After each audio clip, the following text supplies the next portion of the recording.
Alright, welcome back to the Be a GM mode. Here's the second round of the playoffs. This is what it looks like. We were able to beat the Pittsburgh Penguins last round. If you haven't seen that, go check that now, because I don't know why you're here and otherwise, because are you going to know what happened? Anyways, this round we are going to be going up against the Carolina Hurricanes. We're going to take a look at their roster, see what they're running with their lines and such, and see how they're working things there in Carolina. See if we have the ability to, if we have the better team on paper. So let's go ahead and look at that. So let's go ahead and find Carolina. There you are right there. So their first line of Jeff Skinner, Eric Staal, and Semin is a very powerful first line. And their second line of Matt Wilson, Jordan Staal, and Timo Ruutu is also a very powerful second line. I'd say that they're a little bit better than us on the second, but around first line, it pretty much matches itself out.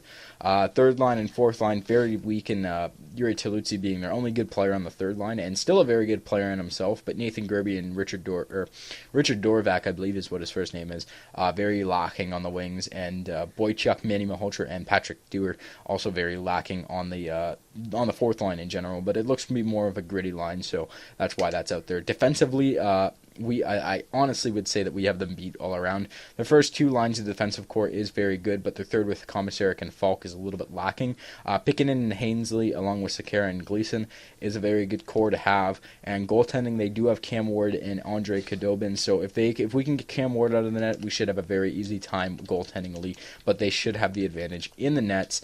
But with us, Eriksson, Giroux, and Skorchek is a very solid first line, along with Matt Reed, Vincent Lecavalier, and Wayne Simmons being a very solid second line. And even our third line with Sean Couturier, Braden Shen, and Steve Downey being a very, very solid third line. Our fourth line, the only one being a little bit questionable with Zach Rinaldo, Chris Newberry, and Eric Wellwood. But still, in that fourth line of more gritty, grindy players is still not a very bad line. Defensively, we do look really good with Chris Phillips and Braden Coburn, Brooks Orpik and Kimmo Timonen being the main core, and then OEL and Luke Shen rounding it out for us in our rookie defensive pairing. But Steve Mason and Ray Emery in the net is where we do lack. I'm going to take the time, though, I don't know why I said that twice. I'm going to take the time, though, to save right now, so that way we don't lose this like what happened the last time, and I'm going to do this in between everything. So we're going to sim up to the first game, and hopefully we can get the Carolina Hurricanes done in 4 or 5 games, but that's being optimistic. So I'll save this right now, and we'll get right back into this. Alright, so getting into the first game, here we go, against Carolina. We're at home. Let's see what we can get done in the first period. So first period, Timo Ruutu is going to get himself on the goal, being the first goal scored in the series for the Carolina Hurricanes. And so now we're down 1-0, even though we outshot them by quite a bit. In the second period, they're going to get 2. Couturier is going to tie it up, and then Matt Moulson and Jeff Skinner are both going to get themselves 1 apiece. And going into the third period, we're now down by 2 goals, and we need some offensive spark. And Nathan Gerbe is pretty much going to go ahead and put the dagger in the game himself. But Louis Eriksson is going to climb back, get a goal himself. Could get another 2 goals here in the third period and make a monumentous comeback, but it is very far. And it does look like we outshot them quite a bit and still could not manage to find Cam Ward to solve his puzzle. So now we're going to go ahead and look.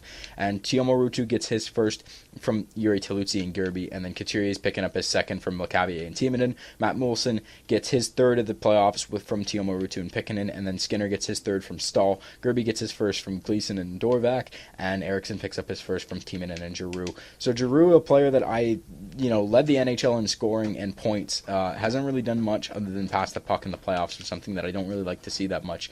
But it is what's happening. So we're going to go ahead and sim up to the next game. Hopefully we can get a win here and tie the series up at 1-1.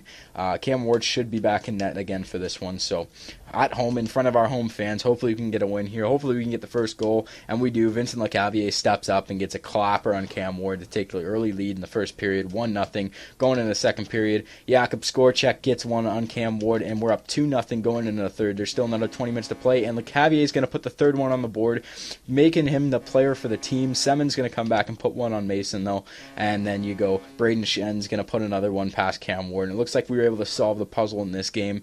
We were able to find the back of the net 4 times. Lecavalier finding it at the back of the net twice for himself. He's going to continue himself forward as being the leading scorer as the team and being one worthy of the captaincy. So Lecavalier picks up his 6th of the postseason, one from Matt Reed and Wayne Simmons, and Skorchek picks up his 5th from Giroux and Louis Eriksson. Lecavalier gets his 7th from Matt Reed and Brooks Orpik.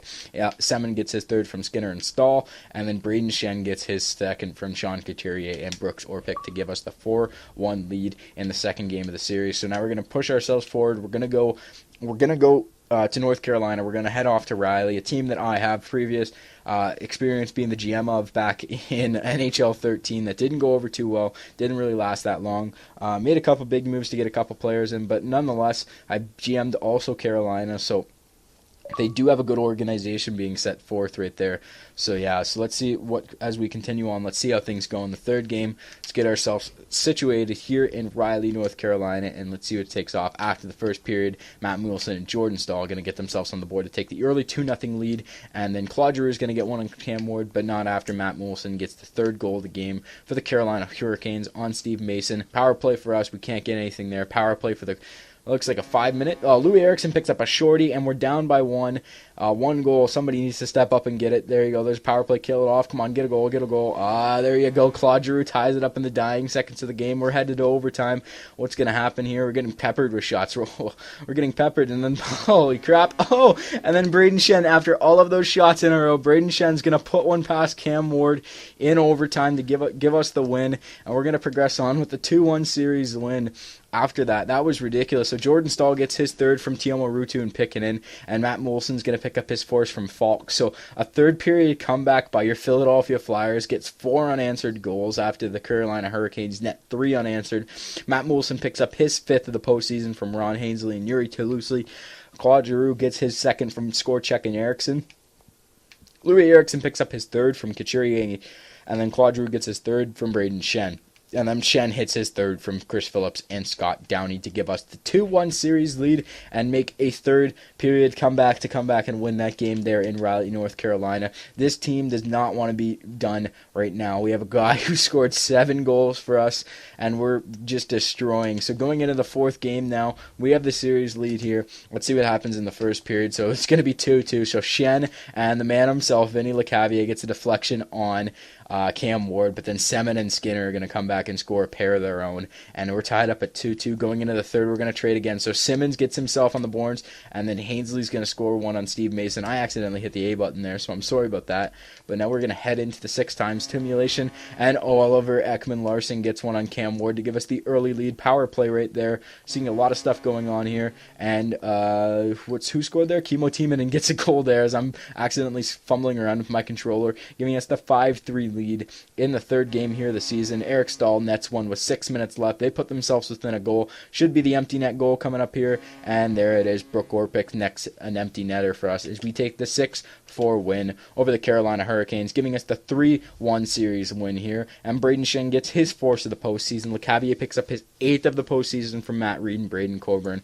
Alexander Semin gets his 4th from Eric Stahl and Jeff Skinner, and then Jeff Skinner gets his 4th from Semin and Falk. Wayne Simmons picks up his first goal of the postseason from Luke Shen and Vincent Lecavalier, and then Hainsley gets his 2nd from Pikkinen and Gerby. OEL gets his 1st from Eriksson and Giroux. Timonen gets his 1st from Eriksson and OEL, and then Eric Stahl is going to get his 4th from Falk and Hainsley, and Orpik gets his 1st one, which was the empty net from Voracek and Giroux. So putting up crazy numbers for the team. We're now going back to Carolina with the last game here, potentially. The back's against the wall. We can afford to lose a game as there's still 3 games left, and we have the 3-1 series lead going in right now. So we can afford to lose this game, but I really don't want to. I just want to put the dagger in the coffin. I want to end it right here tonight. I want to end it in front of our home fans like we did with the Pittsburgh Penguins. So let's see what happens after the first period. Lecavalier, the man himself, scores the first goal of the game and giving us the 1-0 lead after the first period. Everyone's leaving the party and joining the party and doing all kinds of stuff. Into the second period now, Semin ties it up, but now we are going into the dire minutes of the third period with the Carolina Hurricanes backs up against the wall. 3-1 series lead. We need somebody to score a goal here. Somebody to score a goal on the power play, and we can't get it, so I think we're gonna head to overtime. We're going into overtime. There's the penalty kill, and the penalty kill's done right. Somebody needs to step up and score a goal here. We're gonna look at the shots real quick, so as you can see, shots are happening. Another penalty kill. Are we going into double overtime? We're gonna go into double overtime now, and there we're continuing to go, but there it's done. There it's done. Braden Shen wasn't having enough. He was having enough, and we're gonna finish them off in double overtime in the 5th game, and that's a crazy win for us to knock Carolina out in 5 games. Lecavalier gets his 9th of the postseason from Simmons and Timonen. Semin picks up his 5th from Stahl and Moulson, and then Shen gets his 5th from Couturier and Oliver Ekman-Larsson. just playing phenomenal, and we're done. After the second round, we've played 10 games, have 8 wins, and the Carolina Hurricanes have officially been eliminated from the 2014 NHL playoffs, and we're going to the Western Conference Finals. I'm not sure who we're playing against right now, and I think we're about to find out who we're going to go up against as long as we don't lose. And nope.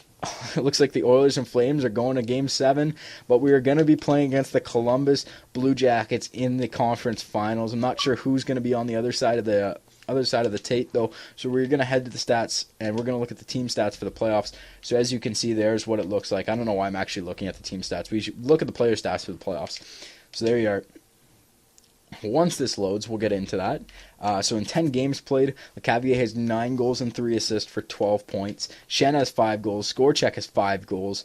Giroux's got 3, and then I'm just going to continue to let you guys read yourselves and scroll. So we only have 4 guys on our team who have not scored a goal in the playoffs, and some unlikely character. Our entire fourth line has scored a goal in the playoffs. Assist is how it looks right now. Matt Reed and Claude Giroux are tearing it up assist-wise, along with Louis Eriksson, and so this is how the rest of the team fares out. I believe everybody has at least 1 point in the assist category, and points in 10 games. We have Claude Giroux who has over a point a game, and Vincent LeCavier who has over a point a game, and Voracek and Eriksson pretty much being a point-a-game player as well. So I'm going to let you guys go ahead and read that out to yourselves also. So as you can see, the plus-minus is going to Couturier as +9, and Ronaldo with a -2 on that. And then power play goals, we have LeCavier with 4, short-handed. Eriksson's got 1, and then that's going to go to that. We're going to look at the goaltending right now. So a 1.90 goals against average for Steve Mason, going into a 93 save percentage. So that's not bad at all. So let's go ahead and see who our opponents are for the next round, which we do know are the Columbus Blue Jackets, but it looks like it's going to be Chicago against Edmonton in the Western Conference, and us against Columbus. So that's how that ended up. And Calgary and Edmonton series went 4-2 for Edmonton, so that went all the way, and Chicago swept Phoenix, along with Columbus being a 4-2 win over Ottawa, and us a 4-1 win over Carolina. So in the next video, we're going to come back, and we're going to go ahead and hopefully be able to beat the Columbus Blue Jackets and go for the Stanley Cup Final. So thanks for watching, guys, and I'll talk to you guys next time.